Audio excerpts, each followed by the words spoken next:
Welcome to the hottest movie review on the internet today, the A-List Review. I am your host, the Game Changer, Wes Troop, and it's time to go back to the theater. And it's time for another Blumhouse film, or as I call them, Blumhouse. But, a broken clock is right twice a day. And, out of every 24 movies, Blumhouse has two good ones. And one of those was the original film to this sequel that is out in theaters now. Will they be able to strike gold twice, or will it be another Blumhouse turd? My review of the 2025 horror supernatural sequel, Black Phone 2, coming up now.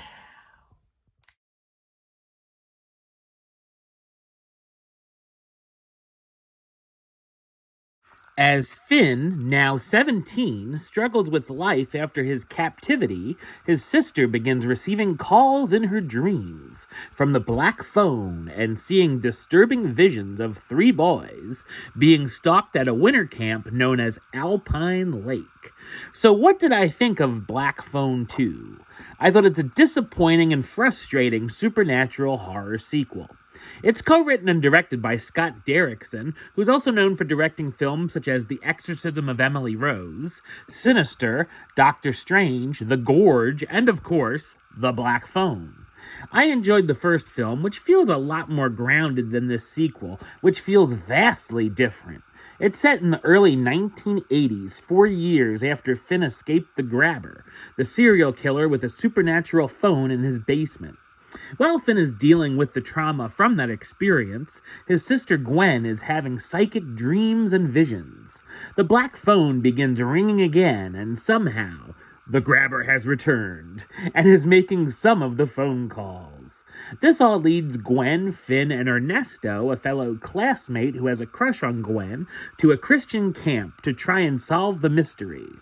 I like the atmosphere and setting of the snow and ice covering the camp, even if summer camps are a bit familiar in this genre. The film also uses a visual technique of grainy old home movie style, like Derrickson used in Sinister, but here to show us what's happening in the characters' dreams rather than what's going on in reality. Unfortunately, this sequel turns the Grabber into a Freddy Krueger knockoff as he attacks the characters in their sleep. Oh, and he's also a Tonya Harding wannabe, as he happened to be a quote-unquote talented ice skater. The Grabber, after the teens in the dream realm, gives us visuals we've seen time and time again, with the villain attacking and tossing around the victims, while the other characters can't see the killer. Also, there's nothing scary to be found, and the jump scares are all predictable, all the way to the obvious ghost popping out from under the bed. The rules of this dream world also feel very convenient and like they were made up on the spot instead of being planned out.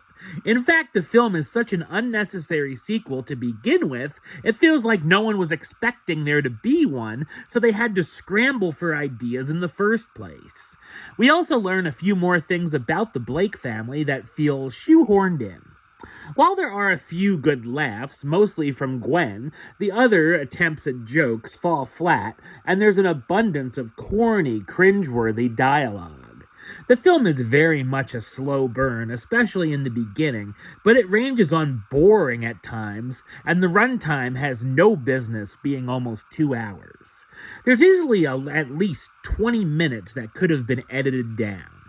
The cast stars Mason Thames as Finney Blake, the Grabber's only known survivor after their encounter 4 years prior, Madeline McGraw as Gwen Blake, Finney's younger sister with a psychic gift, Ethan Hawke as the Grabber, the serial killer and child abductor looking for revenge, Damian Bashir as Armando Reyes, the supervisor of Alpine Camp Lake, and Miguel Mora as Ernesto, Gwen's maybe more than friend, whose brother was one of the Grabber's victims.